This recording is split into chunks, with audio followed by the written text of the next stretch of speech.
Bonjour, donc moi je suis Sylvie Quentin, Stéphanie de Beaulivier et Carole Mainville qui est derrière moi. D'abord, je veux vous dire bonjour, vous remercier énormément de nous recevoir. Puis je voudrais commencer en disant que dans notre mémoire, on a émis quelques réserves sur la consultation. Mais ceci dit, ce qu'on a peut-être oublié de mentionner, c'est à quel point on apprécie le fait qu'il y a cette consultation. C'est vraiment un exercice important, essentiel, et on apprécie beaucoup, un, le fait qu'il y a une consultation, et deux, le fait que vous nous écoutiez ici aujourd'hui. Donc, merci beaucoup. Moi, je vais vous parler un peu de c'est quoi Mères au front. Je ne sais pas dans quelle mesure vous le connaissez, je vais vous en parler un peu. Et ensuite, Stéphanie va parler plus spécifiquement de nos positions ou qu'est-ce qu'on demande par rapport au développement de l'aéroport.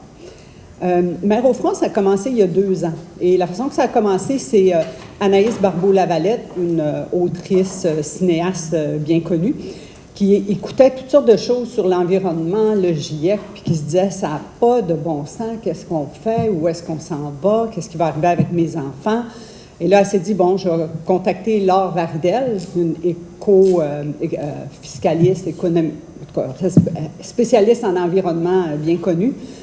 Puis là, ils ont commencé à parler de leurs préoccupations face à l'avenir de leurs enfants, qu'est-ce qui va arriver à nos enfants là-dedans. Et puis là, eux autres, ils se sont dit, bon, on va se regrouper avec d'autres personnes, quelques amis. Et là, ils se sont rendus compte que, dans le fond, il y avait beaucoup, beaucoup de mères qui étaient préoccupées par ça. Et qui se sont dit, OK, il faut qu'on fasse quelque chose. Ils ont décidé d'organiser une grande manifestation à Ottawa pour la fête des mères en 2020. Bon, on sait qu'est-ce qui est arrivé en 2020 avec la pandémie, ça n'a pas eu lieu. Mais dans cet appel à la mobilisation-là, il a commencé à avoir des groupes qui se sont créés dans les différentes régions au Québec parce que ça a vraiment touché beaucoup de femmes, beaucoup de mères, beaucoup d'alliés aussi, des pères, là, mais puis les gens se sont dit, OK, commencez à avoir des petits groupes qui ont développé graduellement, dont nous, sur la Rive-Sud. On est comme un satellite un peu, là, comme plusieurs autres endroits au Québec. Et en arrière de tout ça, la préoccupation, c'est vraiment, sans tout répéter, bien, c'est clair qu'on voit les impacts sur le climat. On voit les pluies torrentielles qu'il y a eu en Colombie-Britannique l'année passée. On voit les chaleurs avec lesquelles on n'est pas habitué du tout, les tempêtes. Moi, il y a une donnée qui m'a frappée au mois de janvier, en Antarctique. Il y a eu des journées, il a fait 40 degrés de plus que la moyenne habituelle. Tu sais, quand tu dis 40 degrés de plus, ça n'a pas de bon sens. Fait que c'est ce sentiment-là de dire, mais qu'est-ce qu'on peut faire? Quelle sorte de monde on laisse à nos enfants? Puis nous, on n'est pas des experts, mais on écoute qu'est-ce que le GIEC dit. Le GIEC nous dit, si on veut vraiment renverser cette crise climatique-là, si on veut vraiment sauver, pas rien que la planète, mais sauver l'humanité, il faut qu'on agisse très vite, puis les actions, elles doivent être importantes. C'est clair que qu'est-ce qu'on fait jusqu'à maintenant, c'est pas suffisant, c'est pas assez. Ça ne nous permettra pas d'aller vers, qu'est-ce que nos collègues de la planète ont parlé tantôt, d'aller vers un maximum de réchauffement à 1,5 degré. Là. On ne s'en va pas par là du tout. Il faut faire plus, absolument. Même récemment, il y a eu un autre rapport de l'ONU qui disait, si on observe, c'est l'Organisation du climat, puis tous les indicateurs sur le climat sont dans le rouge, et ils augmentent. Qu'on parle de température terrestre, de température des eaux, d'acidification des océans, tout ça, c'est les facteurs qui mènent à la vie sur Terre. Si on détruit, si on s'en va dans le mur avec tout ça, c'est pas rien que la planète qui est en danger, c'est la vie sur Terre. Puis Hubert Reeves, c'est quand même bien connu, c'est ça qu'il disait aussi. Il disait, la planète, elle va s'adapter. Elle est habituée, là, ça fait longtemps qu'elle vit la planète, elle va s'adapter. Est-ce que l'humanité va survivre? C'est pas si clair. Puis nous, c'est ça fondamentalement qui vient nous chercher, là, tu sais. Est-ce que nos enfants vont encore avoir de l'espoir de vivre dans ce monde-là? Quelle sorte de monde on veut leur laisser? Fait que c'est ça notre motivation profonde, je dirais, aux mères, aux grands-mères et aux alliés. J'insiste là-dessus, même si on est mères au front, les alliés sont avec nous, sont à côté de nous, les hommes, les tantes, toutes les personnes qui n'ont pas d'enfants, mais qui croient fondamentalement qu'il faut protéger pour le futur, pour les futures générations. Dans ce contexte-là, donc, les mères au front, on se dit, OK, on peut être bien découragé, mais on ne va pas rien que se croiser les bras, on va agir. On va revendiquer, on va commencer à faire des pressions. Mais M. Trudel a déjà eu notre visite là, pour qu'on explique nos positions, tout ça. Donc, on fait des pressions à tous les niveaux, au niveau fédéral, au niveau provincial, au niveau municipal, pour faire changer les choses. C'est un peu ça qui nous amène ici. Puis pour montrer un peu l'ampleur, je pense, du mouvement, à la Fête des mères cette année, on avait une grande marche à Québec qui s'appelait « Du pain et des forêts ». Et il y avait entre 5 et 8 000 personnes qui ont marché devant l'Assemblée nationale pour dire au gouvernement « faut changer, il faut faire vraiment des actions importantes ». Puis qu'est-ce qu'on demande, nous, d'une façon très générale? C'est ce qu'on demande, dans le fond, à tous les paliers de gouvernement, là, à tous les élus, à tous les décideurs. On dit on est tellement face à une crise climatique qu'on ne peut plus penser à développer quoi que ce soit sans penser à c'est quoi les impacts sur le climat, puis sur l'environnement, puis sur la planète. Donc, ce qu'on exige, ce qu'on demande, c'est qu'à chaque décision qui a à être prise, il faut penser à un test climat. Il faut penser à qu'est-ce que ça veut dire pour l'environnement. Pas seulement des mots, mais appuyer sur des données, sur des analyses, se demander qu'est-ce que ça veut dire comme impact, qu'est-ce que c'est. C'est ce qu'on appelle le test climat. Donc, de la même façon que quand il y a un projet qui est sur la table ou une décision qui est à prendre, on ne penserait jamais à un projet de développement qui ne donnera pas des données économiques puis des données financières. Est-ce que c'est viable? Est-ce que ça va survivre? Mais de la même façon, on ne devrait jamais penser à appuyer un projet qui ne donne pas des données scientifiques, des données probantes sur c'est quoi l'impact sur le climat, c'est quoi l'impact sur l'environnement. Fait que ça, c'est ce qu'on demande à tous les élus, à tous les décideurs, à tous les niveaux, de façon générale. Et dans notre tête, à nous, c'est pas à des groupes comme nous à démontrer qu'il va y avoir des impacts négatifs. C'est aux personnes qui veulent faire du développement de montrer ça va être quoi les impacts avec les données, de faire ces analyses-là puis de les démontrer. Puis s'ils ne le font pas, bien, too bad. Nous, on pense qu'il ne devrait pas avoir d'appui à des projets qui ne démontrent pas l'impact sur le climat, sur l'environnement d'une façon solide et appuyée. Et ça ne devrait pas être financé non plus. Dans ce sens-là, ça s'adresse entre autres aux paliers de gouvernement. Il ne devrait pas avoir de financement de projets qui n'ont pas démontré clairement l'impact. Fait que Stéphanie va parler du cas spécifique de l'aéroport. Bonjour, merci Sylvie. Bonjour messieurs et madame le commissaire. C'est ça, donc comme a dit Sylvie, nous sommes les représentantes de Maires au front Rive-Sud et nous sommes là aujourd'hui pour vous faire part de notre inquiétude face à ce projet de développement dont finalement on ne connaît pas grand-chose puisque comme nos collègues de La Planète s'invite au Parlement l'ont dit, nous n'avons pas eu accès à aucune donnée, aucune analyse, aucun plan d'affaires, aucune étude de marché qui nous permettrait de vérifier le bien fondé du projet ou même de sa viabilité à long terme, de sa crédibilité. Or, nous sommes inquiètes parce que le point fort du projet repose sur l'augmentation des vols internationaux à rabais, à bas coût, mais qui dit augmentation du trafic aérien dit inévitablement augmentation de la pollution sonore, augmentation de la pollution atmosphérique et des émissions de GES, ce qui, en plein contexte d'urgence climatique, nous paraît complètement aberrant, puis, comme nous disaient les collègues de l'LPSP, irresponsable. Dans les quelques documents qui ont été présentés par Dachel, il n'est fait aucunement mention des impacts environnementaux que vont avoir le projet sur la communauté. Oui, on parle des avantages économiques, mais encore une fois qu'on ne peut pas vérifier parce que nous n'avons pas de données, mais aucunement mention des impacts environnementaux.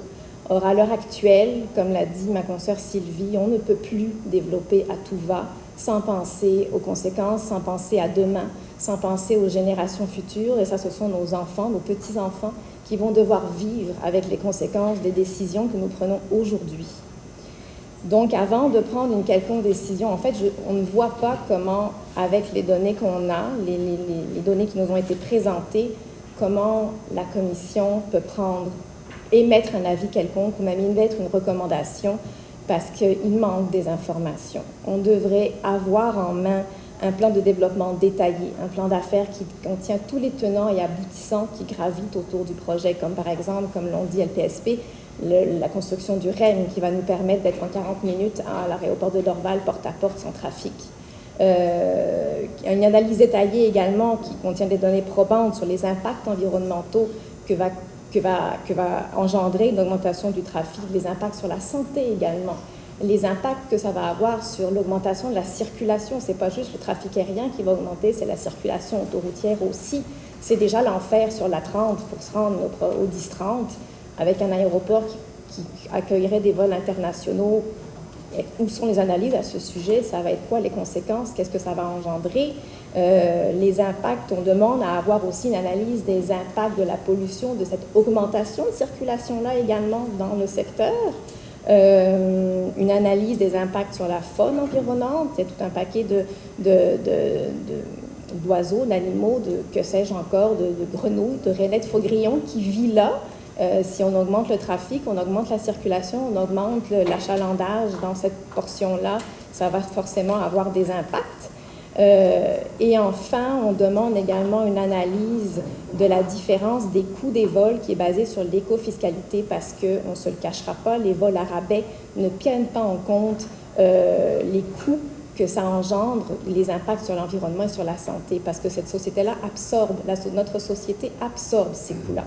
Donc, il n'y a aucune analyse qui est faite à ce sujet et aucune ébauche de solution ou d'explication de comment ces prix à rabais va compenser la différence des prix parce qu'actuellement, il n'y a pas beaucoup dans notre société qui, dans les coûts, qui parlent d'éco-fiscalité, on voudrait que ce soit comme envisagé, que ce soit pensé, étudié comme il faut.